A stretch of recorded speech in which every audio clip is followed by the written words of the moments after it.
प्रधानमंत्री नरेंद्र मोदी के खिलाफ अभद्र टिप्पणी करने वाली नाबालिग लड़की की मां ने प्रधानमंत्री का आभार व्यक्त किया है। मीडिया रिपोर्टों के अनुसार उन्होंने कहा कि पीएम मोदी द्वारा उनकी बेटी को माफ करने का फैसला उसके लिए नई जिंदगी जैसा है। मां ने कहा कि इस घटना से उनकी बेटी को बड़ी सीख मिली है और वह भविष्य में ऐसी गलती नहीं दोहराएगी। इससे पहले प्रधानमंत्री मोदी ने कहा था कि भटके हुए युवाओं को दंडित करने के बजाय उन्हें सही रास्ता दिखाना चाहिए। इस मामले ने सोशल मीडिया और राजनीतिक हलकों में व्यापक चर्चा को जन्म दिया है।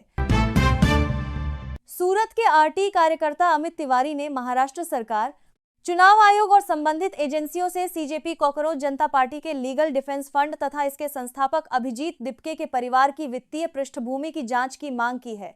उन्होंने अभिजीत दिपके के पिता भगवानराव दिपके की आय और संपत्ति की जांच कराने का अनुरोध करते हुए सवाल उठाया है कि विदेश में उच्च शिक्षा के लिए धन की व्यवस्था कैसे हुई। इसके अलावा उन्होंने सीजेपी के कानूनी सहायता कोष और उसकी वित्तीय पारदर्शिता की भी जांच की मांग की है। फिलहाल यह जांच की मांग है और संबंधित आरोपों पर किसी सक्षम प्राधिकरण की ओर से कोई आधिकारिक निष्कर्ष सामने नहीं आया है। अमेरिकी राष्ट्रपति डोनाल्ड ट्रंप ने भारत को 5वीं पीढ़ी के F-35 स्टील्थ फाइटर जेट उपलब्ध कराने की पेशकश की थी। वहीं भारत ने फिलहाल इस प्रस्ताव को आगे नहीं बढ़ाने का फैसला किया है। रक्षा विशेषज्ञों का मानना है कि भारत अपनी रक्षा जरूरतों, लागत, तकनीकी हस्तांतरण और स्वदेशी रक्षा उत्पादन नीति को ध्यान में रखते हुए निर्णय ले रहा है। इसी बीच सऊदी अरब और तुर्की F-35 लड़ाकू विमान हासिल करने की दिशा में प्रयास कर रहे हैं। भारत का फोकस फिलहाल अपनी दीर्घकालिक रक्षा रणनीति और स्वदेशी सैन्य क्षमताओं को मजबूत करने पर बना हुआ है। राजधानी दिल्ली के जंतर मंतर पर हुए विरोध प्रदर्शन को लेकर पूर्व मेजर जनरल जीडी बख्शी ने बड़ा बयान दिया है। उन्होंने दावा किया कि भारत ने कथित तौर पर सिया से प्रेरित बताए जाने वाले कलर रिवॉल्यूशन जैसी गतिविधियों से निपटने का लोकतांत्रिक तरीका दुनिया के सामने पेश किया है। बख्शी के अनुसार इस आंदोलन का उद्देश्य लोकतांत्रिक रूप से चुनी गई सरकार को अस्थिर करना था। हालांकि यह उनके व्यक्तिगत दावे हैं और संबंधित आरोपों की किसी सक्षम सरकारी एजेंसी या न्यायालय द्वारा आधिकारिक पुष्टि नहीं की गई है। इस मुद्दे पर राजनीतिक बहस जारी है। प्रधानमंत्री नरेंद्र मोदी ने वीडियो कॉन्फ्रेंसिंग के माध्यम से नशा मुक्त युवा विकसित भारत संकल्प अभियान का शुभारंभ किया। यह अभियान अगले 100 सप्ताह तक देश भर में चलाया जाएगा, जिसमें 10,000 से अधिक स्थानों से युवाओं ने भाग लिया। कार्यक्रम में माय भारत वॉलंटियर्स, युवा क्लब, स्कूल, कॉलेज, विश्वविद्यालय, गैर सरकारी संगठन, उद्योग संगठनों और 125 से अधिक आध्यात्मिक संस्थाओं के प्रतिनिधि भी वर्चुअल रूप से शामिल हुए।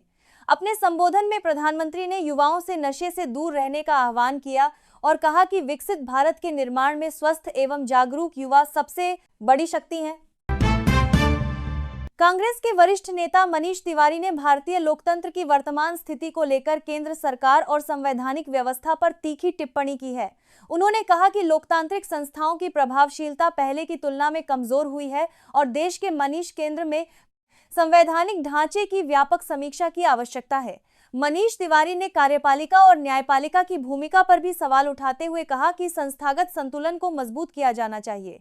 उन्होंने संविधान की मूल भावना के अनुरूप सुधारों की जरूरत बताई। इस बयान के बाद राजनीतिक हलकों में बहस तेज हो गई है। हालांकि यह कांग्रेस नेता का राजनीतिक दृष्टिकोण है और इस पर विभिन्न दलों की अलग-अलग राय है।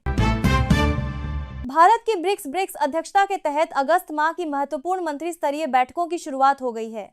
इन बैठकों में सदस्य देशों के मंत्री व्यापार, वित्त, ऊर्जा, स्वास्थ्य, विज्ञान, प्रौद्योगिकी और वैश्विक सहयोग जैसे प्रमुख मुद्दों पर चर्चा करेंगे। भारत का लक्ष्य ब्रिक्स देशों के बीच आर्थिक सहयोग, विकास साझेदारी और बहुपक्षीय समन्वय को और मजबूत बनाना है। विशेषज्ञों का मानना है कि भारत की अध्यक्षता में होने वाली ये बैठकें वैश्विक दक्षिण की आवाज को मजबूती देने और सदस्य देशों के बीच रणनीतिक सहयोग को नई दिशा देने में अहम भूमिका निभा सकती हैं। केंद्रीय मंत्री अश्विनी वैष्णव ने कहा कि भारत में सेमीकंडक्टर विनिर्माण को बढ़ावा देने की दिशा में बड़ा निवेश हुआ है। उनके अनुसार देश में 12 सेमीकंडक्टर यूनिट स्थापित करने के लिए लगभग 20 अरब डॉलर का निवेश हो चुका है। उन्होंने कहा कि सरकार की नीतियों और प्रोत्साहन योजनाओं के कारण भारत वैश्विक सेमीकंडक्टर हब बनने की दिशा में तेजी से आगे बढ़ रहा है। इनके लिए परियोजनाओं से देश में अत्याधुनिक चिप निर्माण, तकनीकी क्षमता और रोजगार के नए अवसर विकसित होंगे। सरकार का लक्ष्य भारत को इलेक्ट्रॉनिक्स और सेमीकंडक्टर उत्पादन के क्षेत्र में वैश्विक स्तर पर मजबूत बनाना है।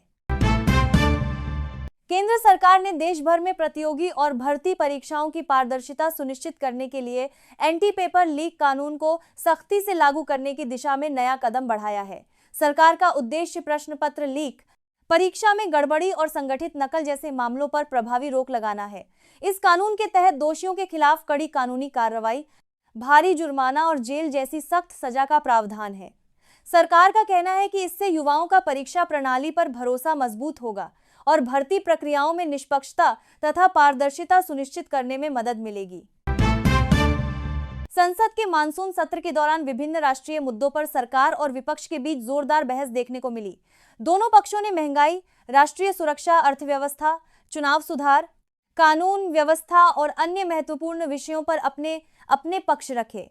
विपक्ष ने कई मुद्दों पर सरकार से जवाब मांगा, जबकि सरकार ने अपनी नीतियों और फैसलों का बचाव करते हुए उपलब्धियों को सामने रखा।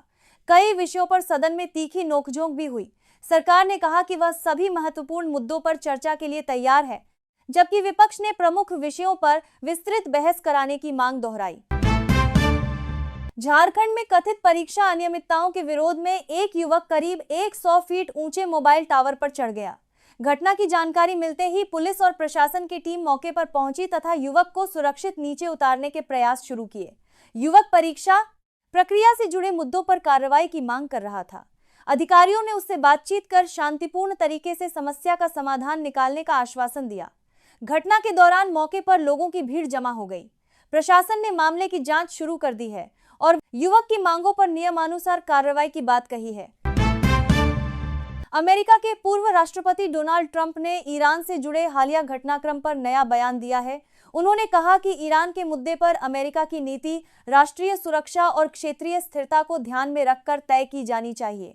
ट्रंप ने अपने बयान में ईरान की गतिविधियों पर चिंता जताते हुए कहा कि अमेरिका को अपने सहयोगी देशों के साथ मिलकर रणनीतिक फैसले लेने होंगे। उनके इस बयान के बाद पश्चिम एशिया की स्थिति और अमेरिका की संभावित नीति को लेकर अंतर्राष्ट्रीय स्तर पर चर्चा तेज हो गई है। भारत के चीन में राजदूत विक्रम दोराईस्वामी ने घोषणा की है कि अगले सप्ताह से चीनी नागरिकों के लिए भारतीय वीजा आवेदन प्रक्रिया को और सरल बनाया जाएगा। भारतीय दूतावास के अनुसार इस फैसले का उद्देश्य दोनों देशों के बीच व्यापार, पर्यटन, शिक्षा और लोगों के आपसी संपर्क को बढ़ावा देना है। हाल के वर्षों में भारत और चीन के संबंध कई मुद्दों को लेकर चुनौतीपूर्ण रहे हैं। ऐसे में वीजा प्रक्रिया को आसान बनाने की इस पहल को दोनों देशों के बीच संवाद और सहयोग बढ़ाने की दिशा में एक महत्वपूर्ण कूटनीतिक कदम माना जा रहा है। अभिजीत दिपके के नेतृत्व वाला ऑनलाइन संगठन कॉकरोच जनता पार्टी सीजेपी 5 अगस्त को महाराष्ट्र के छत्रपति संभाजी नगर में अपनी कोर कमेटी की बैठक आयोजित करने जा रहा है। यह बैठक अभिजीत दिपके के आवास पर होगी, जिसमें संगठन के संस्थापक सदस्य और प्रमुख पदाधिकारी शामिल होंगे। बैठक में संगठन की आगे की रणनीति, भविष्य की गतिविधियों और राजनीति में औपचारिक रूप से प्रवेश करने या न करने जैसे महत्वपूर्ण मुद्दों पर चर्चा होने की संभावना है।